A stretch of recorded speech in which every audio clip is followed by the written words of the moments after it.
La Bible dit que dans les cieux, sur la terre et sous la terre, l'invocation de ton nom, tout genou fléchit. Et toute langue confesse que Jésus, tu es le Seigneur. Et ce matin, nous aussi, nous nous unissons à tous ces myriades qui crient que tu es fidèle. Nous disons, tu es fidèle, Jésus. Que toute la gloire te revienne. Seigneur, parle. Et que tes serviteurs que nous sommes, nous puissions t'écouter. Amen. Amen. Pour nous asseoir.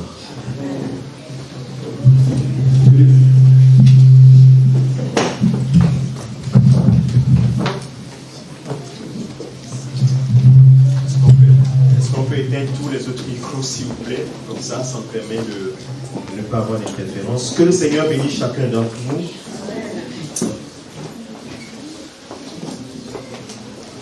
Le titre du message de ce matin va dans la suite de ce que nous avons commencé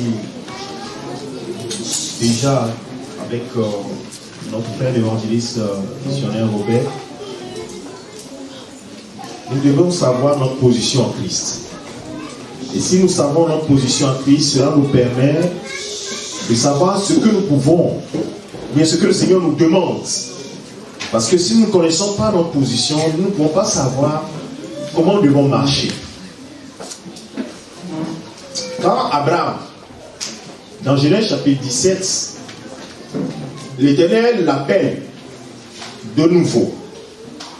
Après 24 ans de marche, le Seigneur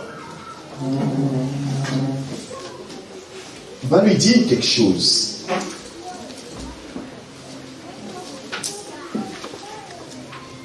Genèse chapitre 17.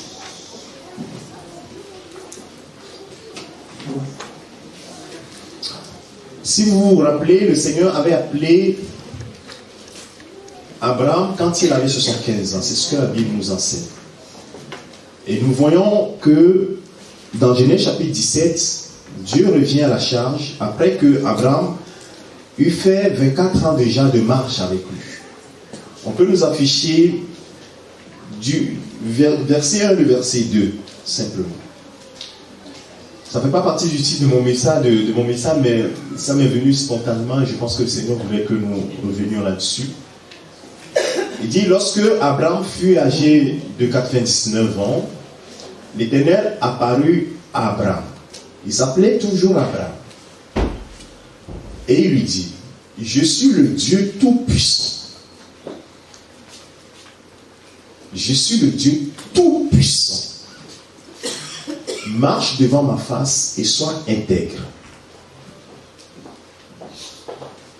Que le Seigneur éclaire sur cette parole. Verset 2. Il lui dit, j'établirai mon alliance entre moi et toi. Le Seigneur nous permettra de enseigner sur l'alliance. J'établirai mon alliance entre moi et toi, et je te multiplierai à l'infini. Amen. Amen. Dieu a un plan pour Abraham. Son père l'a appelé Abraham. Et Dieu, dans la suite de cette déclaration, Dieu est en train de lui dire, je ferai une alliance entre toi et moi. Lisez très bien, avec un esprit bien opposé, ce texte-là. Vous allez comprendre que Dieu est passé à un autre niveau de sa relation avec Abraham. Il a appelé, Abraham a marché, il a eu Ismaël, il est allé en Égypte. Oui, Sarah, c'est ma soeur, même si Sarah était sa soeur, ainsi de suite. Il a marché, il a essayé d'aider Dieu dans la marche. Pendant 24 ans. Pourquoi le Seigneur a-t-il permis que Abraham marche comme ça pendant 24 ans? C'est une question. Et Dieu va l'appeler de nouveau et va lui dire, maintenant je vais établir une alliance entre toi et moi. Et ce que je demande, je suis le Dieu Tout-Puissant. Est-ce que Abraham ne le savait pas? Mais Dieu lui dit, sache que je suis tout suffisant. On n'a pas besoin de m'aider dans quoi que ce soit. Je suis tout suffisant. marche devant moi. Ce que je te demande, c'est seulement de marcher devant moi et de faire ce que je te demande. Et sois quoi? Intègre. Alléluia. Bien aimé, il faut que nous retenions cela dans ta propre vie. Nous sommes une communauté, nous sommes un peuple, mais c'est chacun doit marcher avec Dieu. Tu dois marcher avec ton Dieu. Sinon tu ne le connaîtras pas. C'est comme si Dieu disait, 24 ans tu vas marcher, mais tu ne me connais pas. Et c'est comme ça, c'est pareil. Les gens marchent dans l'église, ils viennent à l'église, ils sont réguliers à l'église. Et même ils servent dans l'église, mais ils n'ont jamais connu qui est le Seigneur.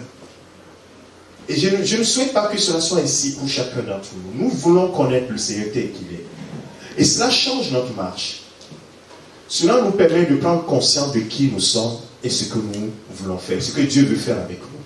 Alors le titre de mon message, c'est Vivre pour Christ. Alors quand j'étais là en train d'écouter la prédication ou bien la présidence commençait, c'est comme si le Seigneur me disait, je l'avais noté premièrement, mais j'ai effacé cela. Elle dit, mourir en Christ pour vivre pour Christ. C'est ce que j'avais mis premièrement, mais je disais que c'était un peu compliqué. Je ne pouvais pas aborder tous les deux aspects. Mais le Seigneur m'a ramené à cela. Mourir avec Christ pour vivre pour Christ. Alléluia. Je pense que je vais aborder la partie vivre pour Christ. J'aimerais que la parole de Dieu nous parle. Donc je vais utiliser très peu de mes propres mots. Je vais toujours me baser sur la parole de Dieu. J'aime bien cela. Donc on va lire quand même pas mal de tests que j'ai fait déjà enregistrer. 2 Corinthiens chapitre 5 verset 14 et verset 15. Car l'amour de Christ nous presse. Parce que nous estimons que si un seul est mort pour tous, tous donc sont morts. Verset 15. Et qu'il est mort pour tous, afin que ceux qui vivent ne vivent plus pour eux-mêmes, mais pour celui qui est mort et ressuscité pour eux. Amen.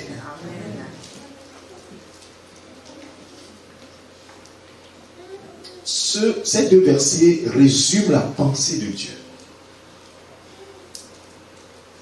Nous prêchons la mort de Christ.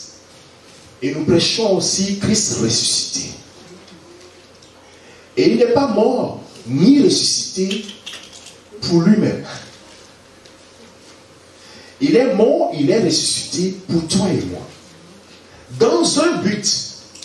Ce n'est pas juste pour jouer, pour s'amuser. Il a un but qui est très important. Et que nous devons saisir. Nous devons nous asseoir et dire, mais pourquoi il est mort pour moi?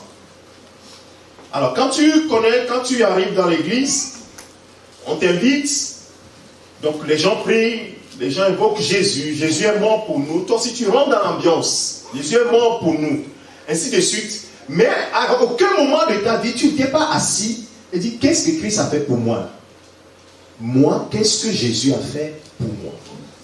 Et quand tu commences à méditer, que le Saint-Esprit va et il touche du doigt les choses, alors là, quelque chose va se passer dans ton cœur. Et c'est ce que l'apôtre Paul dit, que l'amour de Christ nous presse. C'est-à-dire que tu vois l'amour, le degré de son amour, et cet amour-là te presse. C'est-à-dire que te pousse à quelque chose. Alléluia. Amen. Cet amour ne veut pas te laisser insensible. C'est pas possible. Cet amour te pousse à quelque chose. Et ici, l'apôtre Paul va s'indiquer que cet amour te pousse à vivre non pour toi, c'est-à-dire il n'y a plus à penser à toi, mais pour celui qui t'a prouvé un amour que personne d'autre ne peut te prouver, c'est-à-dire il est mort et il est ressuscité pour toi. Qui l'a fait dans ce monde pour toi? Qui d'autre l'a fait? Est-ce que c'est ton mari, ta femme, ton enfant? Qui l'a fait pour toi? Jésus seul. Alléluia. Nous continuons la parole de Dieu. Éphésiens chapitre 2, verset 10. Il dit, car nous sommes son ouvrage, Il a un plan. Il a un plan. Nous sommes son ouvrage, ayant été créés en Jésus-Christ, pour les bonnes œuvres que Dieu a préparées d'avance afin que nous les pratiquions. Ok, on est en train de parler de nous. Je ramène ça à moi. Qu'est-ce que le Seigneur a préparé pour moi pour que je les accomplisse? Puisque il est mort, il est ressuscité pour moi. Pour que j'accomplisse quoi? C'est bien qu'on se cache derrière les mots nous, pour que nous les pratiquions. Et nous citons souvent ces versets-là. Oui, Dieu nous a sauvés, et Jésus nous a... Non. Quelles sont les œuvres que Jésus a préparées pour toi, pour que tu l'accomplisses?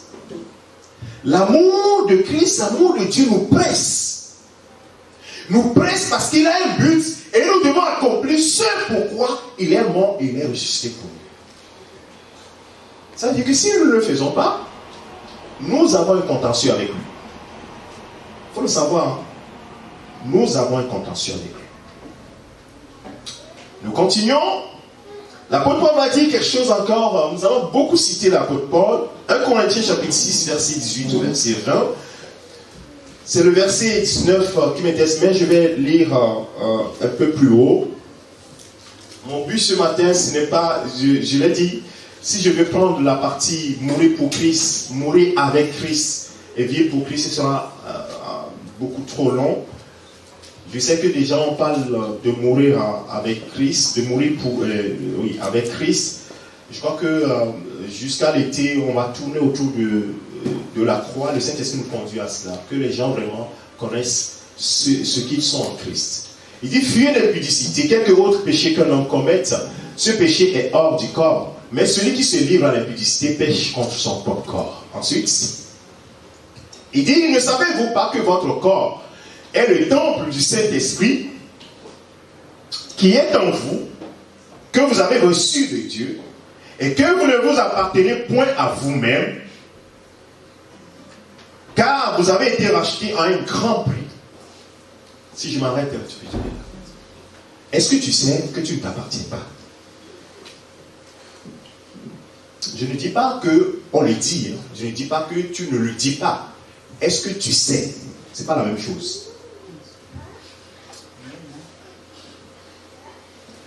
Non, souvent nous ne le savons pas. En fait, notre attitude, notre façon de marcher démontre que nous n'avons pas, nous ne le savons pas. Alléluia. On dit que tu ne t'appartiens pas. Quelqu'un t'a racheté, tu deviens, et tu vois dans la parole, il dit, tu deviens l'esclave de Dieu. Avant, tu étais esclave de Satan, et tu étais sous son ordre, sous ses ordres, et tu faisais ce qu'il te disait de faire. Maintenant, Jésus t'a racheté, et tu deviens l'esclave de Dieu. Tu deviens esclave de Dieu pour faire quoi? Pour devenir juste esclave? Non, pour faire ce que lui aussi te demandera de faire. Alléluia. Et donc, si tu ne comprends pas que tu es esclave, que quand il te donne un ordre, tu vas résister. Tu vas dire non, moi je ne veux pas cet ordre-là. Moi je veux faire ceci. Alors, plusieurs fois je l'ai dit, dis-moi, quel esclave un jour peut se tenir devant son maître et lui dire, bon, ce que tu me donnes là, je ne peux pas le faire. Et qui va rester toujours sous l'autorité de son maître. Toi qui connais bien l'histoire, va chercher l'esclave, la relation entre le maître et l'esclave. L'esclave est au service du maître. Est au service. Quand le maître ne dort pas, l'esclave ne va pas aller se coucher pour dire je fais la sieste au moment où son maître est au salon. Est-ce que c'est possible ça, frère? Pourquoi est-ce que nous nous comportons comme si c'est nous le maître et que Jésus, il est quoi? Il est à notre service. Nous sommes les maîtres et Jésus est à notre service. Est-ce que c'est possible ça? Oh bien-aimé, que le Seigneur ouvre les yeux de nos cœurs. Que nous comprenions c'est des vérités fondamentales de la parole de Dieu qui nous permettent d'aller de l'avant. Nous n'allons pas chaque fois dire ne pêche pas, ne commets pas l'impudicité. Non, c'est que la personne n'est pas morte. C'est simplement ça. Parce que si la personne est morte par rapport à ces choses-là, la personne ne fait même pas l'effort pour lui dire. C'est-à-dire que le péché ne régnera plus sur toi. C'est toi qui domines sur lui. Amen. Alors, vous croyez que la parole de Dieu ment en disant ça? Oh, la parole de Dieu ne ment pas, frère. Donc ça veut dire qu'il faut que tu puisses dans ces paroles-là l'essence, la semence qui va germer en toi et va porter du fruit. C'est cela. Donc, assois-toi et lis ces paroles et que ces paroles prennent corps en toi. Ces paroles prennent corps en toi. Alléluia. S'ils ne sont qu'en conscience, ça va être difficile. Alors, l'apôtre Paul va continuer dans 1 Corinthiens chapitre 3, verset 23. Je vais un peu naviguer dans la parole de Dieu. Il dit, tout est à vous en Christ. Je n'ai pas cité tout le verset, j'ai pris juste ce verset-là. En fait, le contexte, c'est que nous avons été régénérés en Christ. Donc, Christ est mort pour nous faire accéder. Mais si je recoupe les passages, je vais aller même jusqu'à Colossiens, dire rendez grâce au Père qui vous a rendu capable d'avoir part à l'état des saints dans la lumière. Quand il vous a, donc vous êtes devenus maintenant des héritiers dans la lumière. Éphésiens, Paul le dit encore aux Éphésiens, ainsi de suite. Donc il nous a transportés, nous sommes devenus maintenant des héritiers. Vous avez, tout est à vous. Les gens s'arrêtent là. Oh Seigneur, tu nous as fait des promesses. Tout est à moi. Il faut que j'arrache ceci. Mais la suite là, il ne s'intéresse pas à ça. Il dit, et vous êtes à qui? À Christ. Ah, c'est ça aussi. Vous êtes à Christ. Ça veut dire que vous êtes la possession de Christ. Vous appartenez à Christ. Et quand tu appartiens à Christ, oui, tout est à toi. Mais aussi bien, si tu es conscient que tout est à toi, la deuxième partie va être vraie. C'est-à-dire que tu es véritablement à Christ. En ce moment, tout sera vraiment à toi. Amen. Mais si tu te soustrais à l'autorité de Christ, alors tout est à toi là. Ce serait quelque chose de théorique. Et c'est pour cela qu'il y a beaucoup de frustration dans le corps du Christ. Parce que les gens se disent qu'il y a plein de promesses, mais nous ne voyons pas l'accomplissement de ces promesses. Comme si Dieu était un menteur. Alors que nous avons chanté tout à l'heure que Dieu est fidèle. Nous chantons la même chose et demain nous allons dire que, oh Dieu, moi je ne vois même pas les choses accomplies. Alors ça veut dire que tu chantes que Dieu est fidèle, mais dans ton cœur tu penses que Dieu est fidèle. Tu ne le dis pas, mais, parce que par pudeur, tu ne le dis pas, mais tu le penses. Ce n'est pas bon. Dieu est fidèle. Amen. Donc s'il y a un truc, c'est moi. C'est pas Dieu, c'est moi. Il faut que je me regarde. Alléluia. Ayez cette attitude-là, pas de toi accusateur vers Dieu, mais vers toi-même. C'est toi le problème, ce n'est pas Dieu le problème. Alors on va illustrer ça.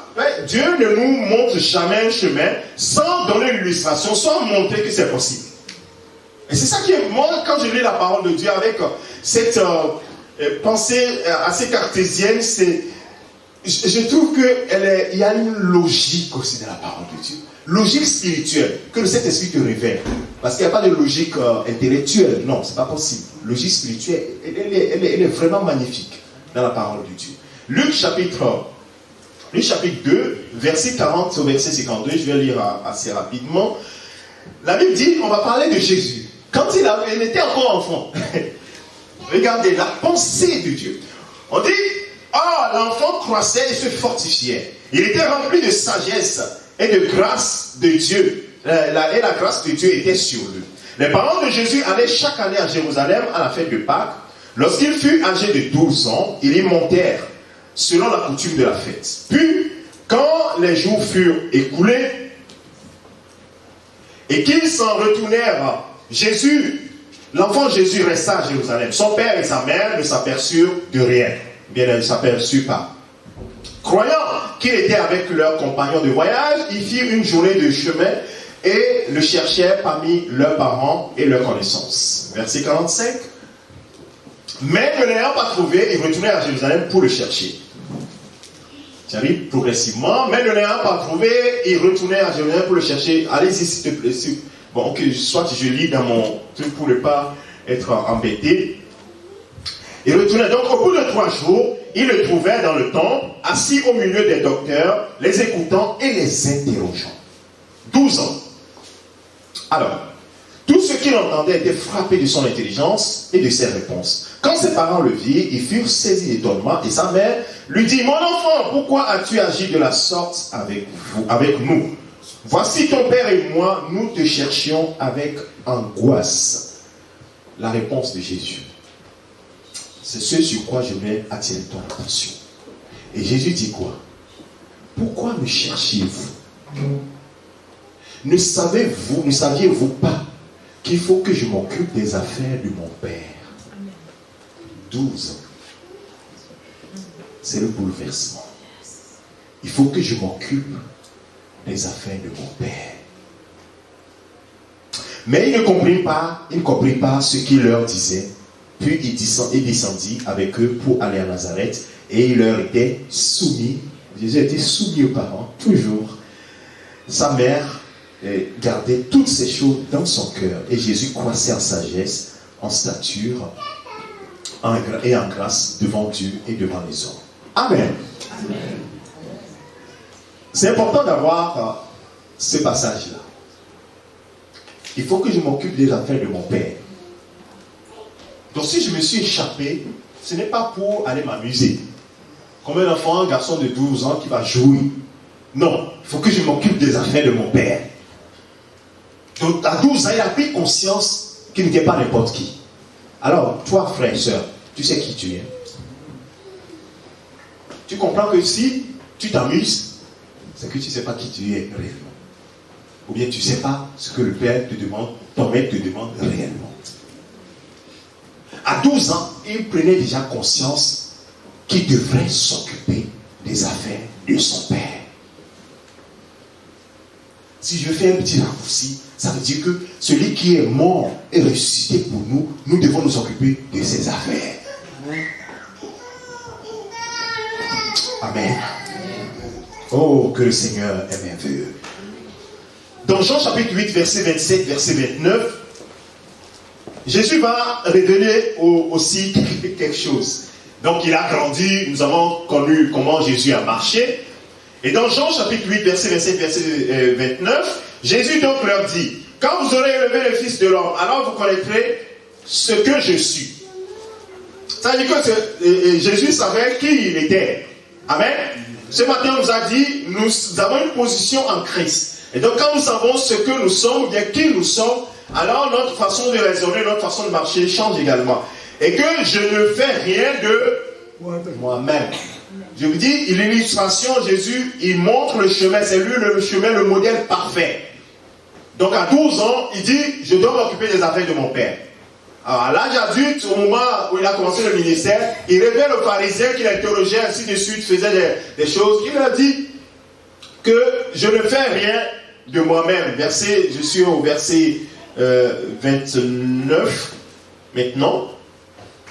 Ou bien le verset 28, il dit, quand vous aurez élevé, la deuxième partie du verset dit que je ne fais rien de moi-même, mais je parle selon ce que le Père m'a enseigné. Je parle selon ce que le Père m'a enseigné. Reviens sur le verset 28, s'il vous plaît. Est-ce que nous essayons de parler selon ce que le Seigneur nous enseigne? Et non pas ce que nous avons. Il y a un exemple qui vient souvent dans mon cœur, il dit, quand tu parles avec les gens, tu dis, il faut que tu pardonnes. La personne dit, non, je ne peux pas pardonner, c'est trop dur, je ne peux pas pardonner. Il dit, je comprends. Moi, en tant qu'humain, je comprends, mais Dieu ne comprend pas. Il ne peut pas comprendre. Il dit, je parle selon ce que le Père m'a enseigné. Le Père m'a enseigné à faire ça, donc je fais ça. Il dit, et que je ne fais rien de moi-même. Je fais seulement ce que le Père m'a enseigné. Et je parle selon ce que le Père m'a enseigné. Alors, à partir de ce matin, quand tu vas partir, tu vas faire l'exercice. À chaque fois que tu vas parler, que tu vas avoir dans la bouche une insulte vers quelqu'un, demande-toi si le Père t'a enseigné ça. Quand tu veux dire quelque chose là, demande-toi rapidement si le Père t'a enseigné ça. Si tu n'as pas enseigné, alors là, regarde, mets ça à la poubelle. C'est pas bon pour toi. Amen? Amen. C'est pas bon pour toi. Comme ça va t'aider à te discipliner, à aller de l'avant avec le Seigneur. Nous continuons. Nous savons une chose, c'est que le Seigneur, Actes des Apôtres chapitre 10, verset 38, il dit, vous savez comment Dieu a un du Saint-Esprit et de force, c'est l'apôtre Paul qui parlait, et Jésus de Nazareth, qui allait de lieu en lieu, faisant du bien, guérissant tous ceux qui étaient sous l'empire du diable, car Dieu était avec lui. Est-ce que c'était l'apôtre Paul qui le disait ou bien l'apôtre Pierre? Pas que je vous dise n'importe quoi. C'était l'apôtre Pierre qui disait ça. Actes des Apôtres chapitre 10, verset 38. Donc, il allait de lieu en lieu, faisant du bien et guérissant tous ceux qui étaient sous l'empire du diable, car Dieu était avec lui. Jésus a dit, le verset 29 que je venais de citer, de Jean chapitre 8, il dit, celui qui m'envoie est avec moi. Il ne me laisse pas seul parce que je fais toujours ce qui lui est agréable. Je crois qu'on n'a pas lu ce verset-là qui s'affiche. Je n'ai pas insisté sur ce verset, mais ce verset est important. Je fais, pourquoi il est avec moi? Parce que je fais toujours ce qui lui est agréable. Bien-aimés, nous voulons marcher de façon intègre devant le Seigneur.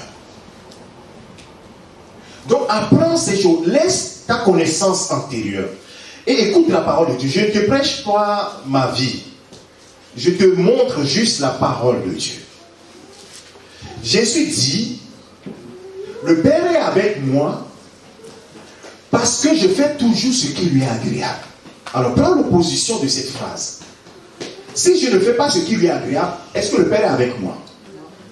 Eh bien, nous nous trompons pour faire des discussions. Les gens disent que oui, même si je fais ça, ben je sais que Dieu, c'est un Dieu de grâce. Les gens ils sont dans une réflexion pour justifier leur façon de marcher. Non, il ne faut pas marcher comme ça. Il ne faut pas justifier ta façon de marcher. Laisse la parole de Dieu te corriger. Il y a des gens qui sont des grands discutants de la parole de Dieu. Dieu a dit ça, mais tu peux aussi marcher comme ceci. Non, qui t'a dit ça? Le modèle par excellence dit, pour que le Père soit toujours avec moi, je fais quoi? Ce qui lui est agréable. Et même il dit, je fais toujours. Ce n'est pas que quelquefois. Toi et moi, nous faisons quelquefois. Mais nous réclamons, Dieu, il faut que tu sois toujours avec moi. Je vais te choquer ce matin. Pour que Dieu soit avec toi, ce n'est pas les jeûnes et prières que tu fais là qui vont faire que Dieu soit avec toi. La parole est là. Rentre dans l'obéissance, il sera avec toi. Amen. Tu ne vas même pas demander, Seigneur, viens, sois avec moi. Il sera avec toi. Parce qu'il a promis. Je vais te le prouver encore. Oh, la parole de Dieu est trop claire. Non, il ne faut pas que nous nous séduisons par toutes sortes de doctrines bizarres et qui nous encombrent l'esprit. Nous-mêmes, nous nous contredisons. Quand ça nous arrange, oui, nous prenons cette partie. Quand ça nous arrange, nous tournons comme ça. Hier, tu dis quelque chose. Aujourd'hui, tu dis le contraire. Et quand on te rappelle que hier, oui, hier, là, j'avais dit ça parce que... Non. La parole de Dieu, elle est écrite pour nous. Au siècle des siècles, elle restera comme ça. Jean chapitre 15, verset 9 et 10. Comme le Père m'a aimé, je vous ai aussi aimé. Alors, qu'est-ce qu'il dit? Demeurez dans mon amour. Il faut que vous demeurez dans mon amour. Si vous gardez verset 10, si vous gardez mes commandements, vous demeurerez dans mon amour. Ça veut dire que si tu veux demeurer dans l'amour de Dieu, qu'est-ce qu'il faut faire? Non, il faut toujours, la parole, il faut faire une déduction là. Il faut demeurer, il faut respecter, il faut garder ses commandements. De même que j'ai gardé, Jésus donne son exemple, de même que moi aussi j'ai gardé les commandements de mon Père et que je demeure dans son amour. Alors frère, sœur, comment le modèle par excellence va te dire, moi pour que le Père, je demeure dans l'amour du Père, j'ai gardé ses commandements, et que toi qui dois suivre le modèle, toi tu dis, je demeure dans l'amour de Dieu, même si je ne garde pas ses commandements. Est-ce que c'est possible ça?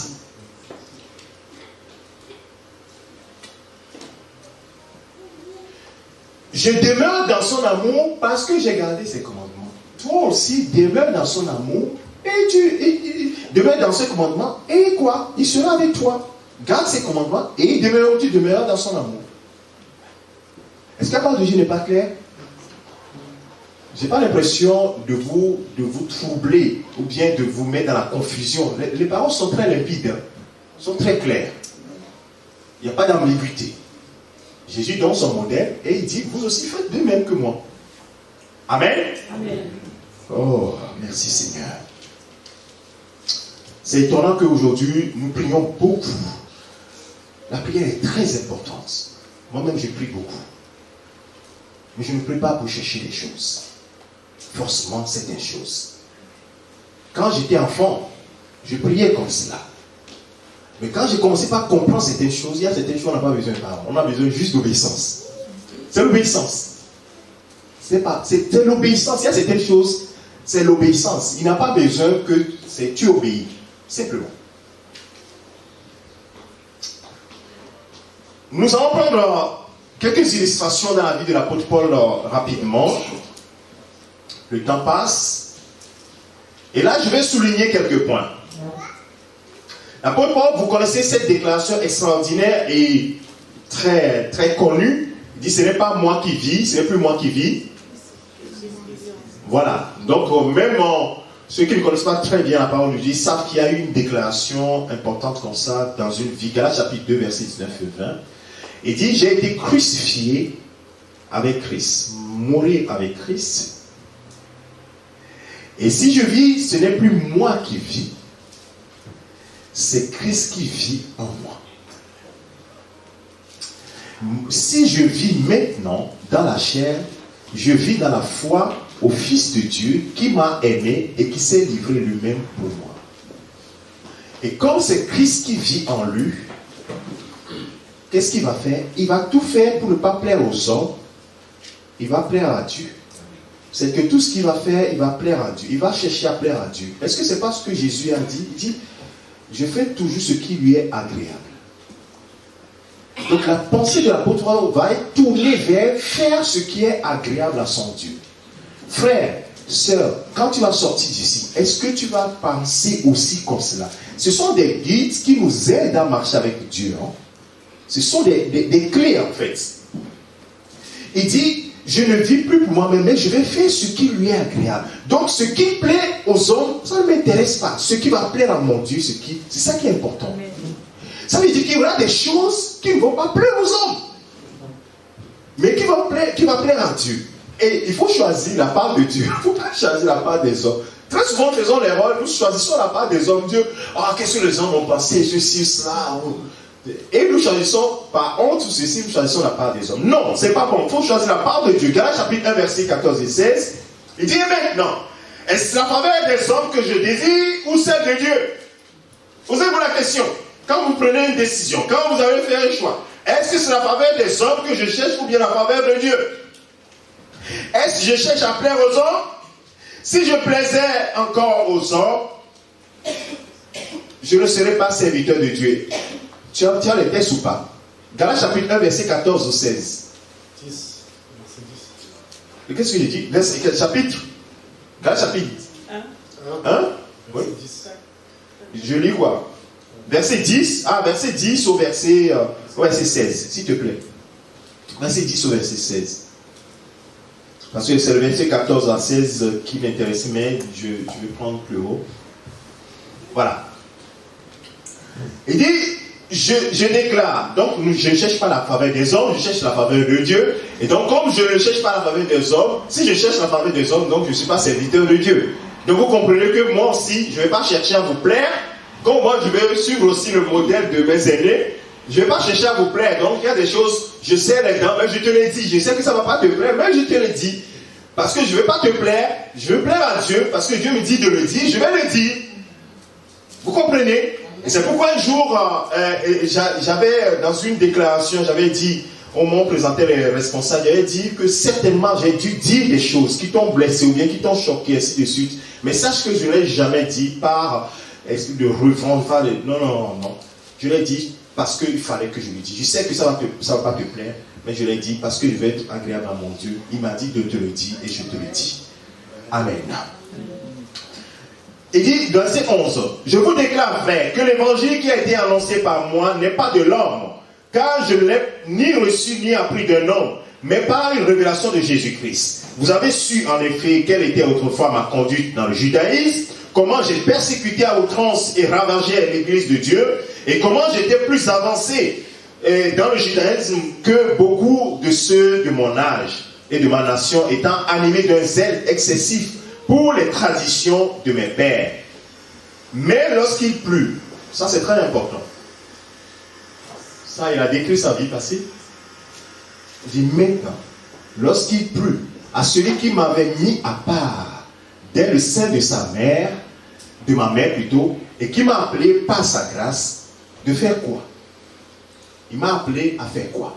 J'ai dit tout à l'heure, il a préparé les bons œuvres pour que nous puissions les accomplir. Et je t'ai posé la question, qu'est-ce que le Seigneur te demande de faire? En tant qu'Église, il nous demande aussi de faire quelque chose. Mais l'apôtre Paul révèle ici que pour lui, il dit quand il a plu à Dieu de révéler par sa grâce, de révéler en moi son Fils, afin que je fasse quoi? Je l'annonçasse parmi les païens. Dieu lui a dit, je t'envoie vers les païens, je t'envoie parmi les païens, vers les païens. Chez qui je t'envoie? En tout cas, c'est ça. Dieu l'envoie vers les païens. Qu'est-ce qu'il dit?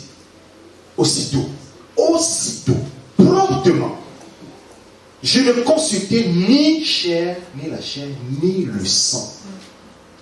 Je vais être agréable à celui qui m'a appelé, celui qui est mort pour moi. Je ne vais consulter ni chair, ni sang. Et qu'est-ce qu'il va faire? Il va se concentrer sur l'objectif. Frère, c'est la chose la plus importante. Quand on est à Christ, on est concentré sur l'objectif. Les distractions, il faut les laisser de côté. Les distractions mettent le flou devant toi. C'est pour cela que tu touches, tu vas, tu ne sais même pas où tu vas. L'apôtre Paul dit, je ne vais pas consulter. Oh frère, est-ce que c'est... Oh sœur, est-ce que... Non. Il n'est même pas allé voir, la suite est là, hein, il n'est même pas allé voir les apôtres pour dire...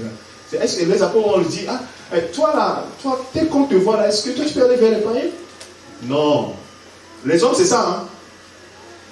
Non, ne te laisse pas décourager. Dieu t'a dit quelque chose, Dieu t'a... Là, c'est un appel.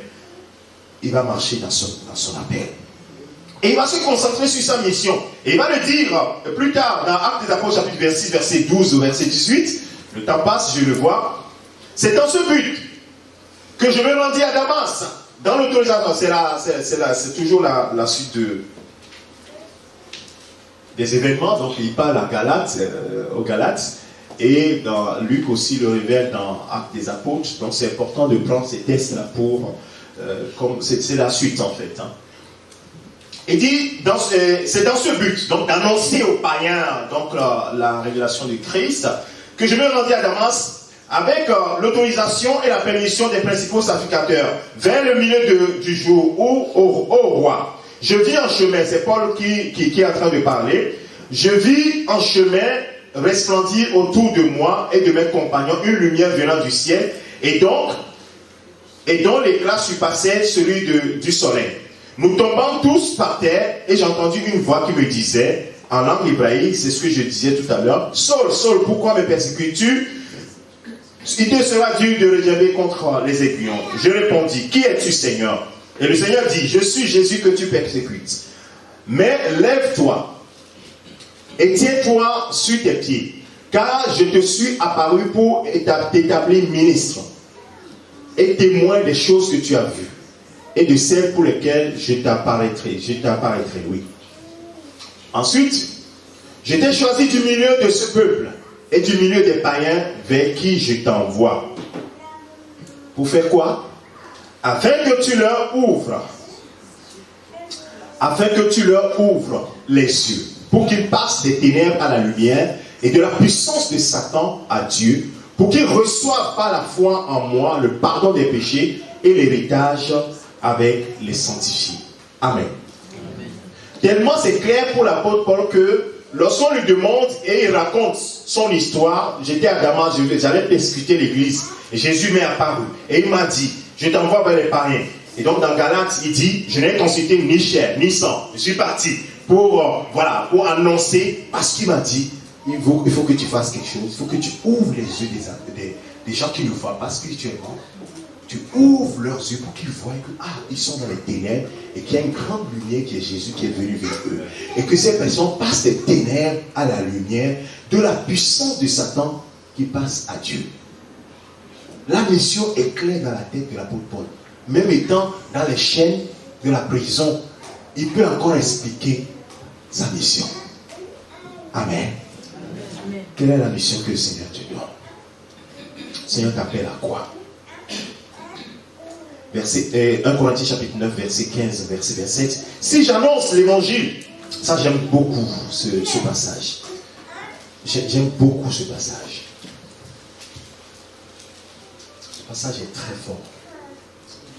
Il dit, si j'annonce l'évangile, ce n'est pas pour moi un sujet de gloire. Car la nécessité m'est imposée. M'en est imposée. Et malheur à moi si je n'annonce pas l'évangile. Malheur à moi si je n'annonce pas l'évangile. Si je le fais de bon cœur, j'en ai la récompense. Mais je le fais, si je le fais malgré moi, c'est une charge qui m'est confiée. Quelle est donc ma récompense? C'est d'offrir gratuitement l'évangile que j'annonce sans user de mon droit de prédicateur de l'évangile. Je prêche l'évangile gratuitement. Je prêche l'évangile. Car bien que je sois libre à l'égard de tous, je me suis rendu le serviteur de tous afin de gagner le plus grand nombre. Vous voyez, il ne passe pas. Son objectif est clair. Même s'il est en train de manger avec les gens, il a dans la tête quoi? Amener les gens de la puissance de Satan à Dieu. Ouvrir les yeux aux gens pour qu'ils puissent être tirés vers la lumière. Donc son objectif, il ne joue pas avec ça. Donc il a tout le temps cela en tête. Amen. Amen. Verset 19. Car bien que je sois libre à l'égard de tous, je me suis rendu le serviteur de tous afin de gagner le plus grand nombre. Verset 20. Avec les Juifs, j'ai été comme Juif afin de gagner les Juifs.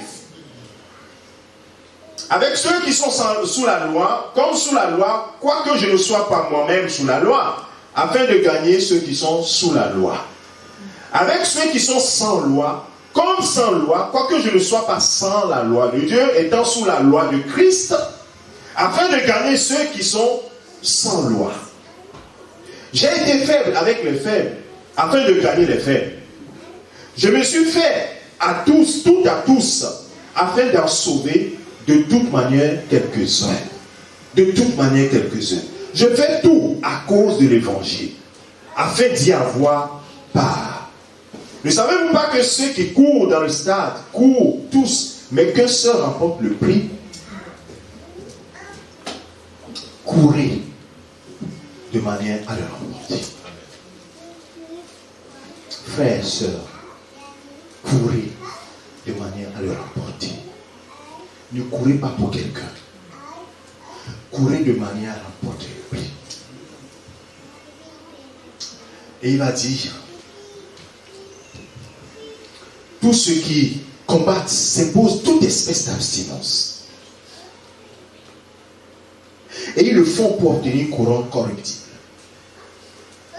Mais nous, faisons-le pour une couronne incorruptible.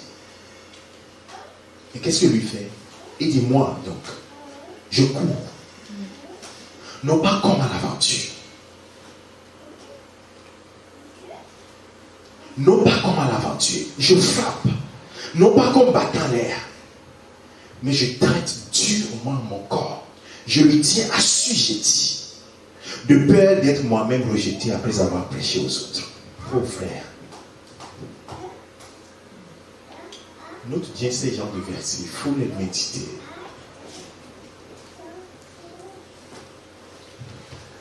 Tu vois que la personne est allée dans une réflexion profonde, seule. J'ai cette mission. Comment je peux remporter ce prix? L'apôtre Pierre n'est pas là et dit, ah Paul, maintenant que tu es converti là, il ne faut plus que tu insultes les gens. Il ne faut plus que tu n'ailles pas dans les bars aller picoler. Il ne faut pas que tu ailles dans les boîtes. Non. Le message est clair. Le but est clair. Il faut qu'il remporte le prix. Alors pour remporter le prix, qu'est-ce qu'il faut faire? Il sait lui-même. Il a traité durement son corps. C'est-à-dire que quand son corps dit, ah, on va aller jouer un petit peu, il dit, hey, moi j'ai un but à terre. Ce sont des choses qui nous disciplinent, frère. Si tu n'as pas ça dans ta vie, tu ne peux pas être discipliné. Si tu n'as pas l'objectif, comment veux-tu être discipliné, frère? L'objectif est clair. Pour atteindre l'objectif, je vous ai raconté l'histoire d'un champion, double champion de France de course. Il est venu faire une conférence là où je travaille. Il a dit, pour gagner une seconde, vous les voyez courir là. On dit, ah, une seconde, 6 mois de travail. Une seconde. Régime. Il dit, nous ne voyons même plus nos amis. Nous sommes concentrés. Concentrés sur sur quoi? L'objectif. Frères et sœurs, inspirons-nous un peu du monde. Même si tu vas à un examen, comment tu fais? Mais inspire-toi de ce que tu fais au quotidien. Tu te donnes toutes sortes de privations. Je vais être concentré sur le but. Christ aussi t'a imposé cela. L'amour de Christ te presse. Jésus revient bientôt. Qu'est-ce que tu fais pour atteindre le but pour lequel il t'a appelé? Quel est ton objectif en Christ? Pourquoi es-tu là? Tu te rappelles tout à l'heure, j'avais dit, Ephésiens chapitre 2, verset 10, tu es son ouvrage. Tu as été créé en Christ. Est-ce que tu le sais? Est-ce que le Saint-Esprit te le rappelle souvent?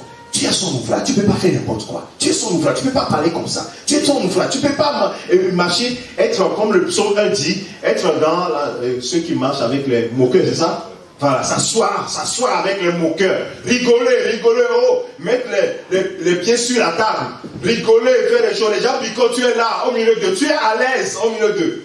En ce moment, les gens sont, même eux-mêmes, ils ne connaissent même pas Christ. Tu ne sais même pas que le Seigneur t'a permis d'être ami avec ces gens pour pouvoir les tirer de là. Et comme ils savent que toi, tu es chrétien, mais tu viens picoler avec eux, le jour où tu vas commencer par parler, tu vas dire, laisse cette histoire-là. Déjà, toi-même, tu t'es discrédité déjà auprès d'eux. Non, bien aimé, il faut que l'objectif soit clair. Ceci est pour toi. Alors, l'avant-dernier verset, puis je finis là. Donc, si les gens se posent la question, oh, mais Seigneur, qu'est-ce que toi tu m'as donné, ainsi de suite. Alors, si tu ne sais pas ce qu'il t'a donné, il nous a donné tous un seul objectif. Un objectif qui est clair et il n'y a pas d'ambiguïté là-dessus. Marc chapitre 16, verset 13 au verset 20. Est-ce que je vais lire tout?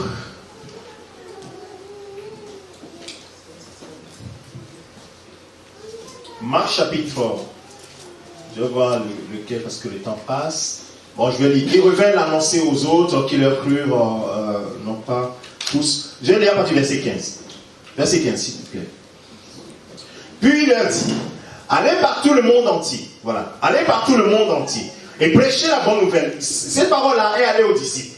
Mais à tous ceux qui viendront en aussi grand nombre que notre Dieu les appellera, comme l'apôtre Pierre l'a dit. Ce n'est pas pour les apôtres, les apôtres sont bons. Alors, on va faire quoi maintenant? Enfin, les gens disent, oh, ça a été dit aux apôtres. Et toi, qu'est-ce qui t'a été dit alors? C'est pour les apôtres et c'est pour nous aussi. Il parle aux apôtres, mais en même temps aux chrétiens. Il dit, allez par tout le monde entier et prêchez la bonne nouvelle à toute la création. Celui qui croira et qui sera baptisé sera sauvé. Celui qui ne croira pas sera condamné. Voici les miracles qui accompagneront ceux qui auront cru. En mon nom, ils chasseront les démons, ils parleront de nouvelles langues, ils saisiront les serpents, ils boivent quelques breuvages mortels. Et il ne leur fera point le mal. Ils imposeront les mains aux malades et les malades seront guéris. Le Seigneur, après leur avoir parlé, fut enlevé au ciel et il s'assit à la droite de Dieu. Alors, qu'est-ce qu'ils vont faire? Ils sont s'arrêter un petit peu ici. L'histoire n'est pas finie. Il leur a donné une recommandation et il est parti. Nous avons lu tout à l'heure que Jésus dit, vous demeurez dans l'amour du Père si vous marchez, vous gardez ses commandements et que vous faites ce qui lui est agréable. Vous demeurez dans son amour. Il dit, mon Père ne m'a pas abandonné, il est toujours avec moi parce que je fais ce qui lui est agréable. Nous allons voir l'illustration de cette parole-là dans la suite. Et il dit, et le Seigneur, après avoir parlé, il est parti. Et il s'en allait faire quoi? Verset 20. Ils vont faire ce qu'il a dit. Ils vont demeurer dans la parole. Ils allaient prêcher partout. Et qu'est-ce qui va se passer? Le Seigneur travaillait avec eux. Il était avec eux. Alléluia! Il ne les a pas quittés. Il était avec eux comme il a dit. Il est avec toi si tu fais ce qui lui est agréable.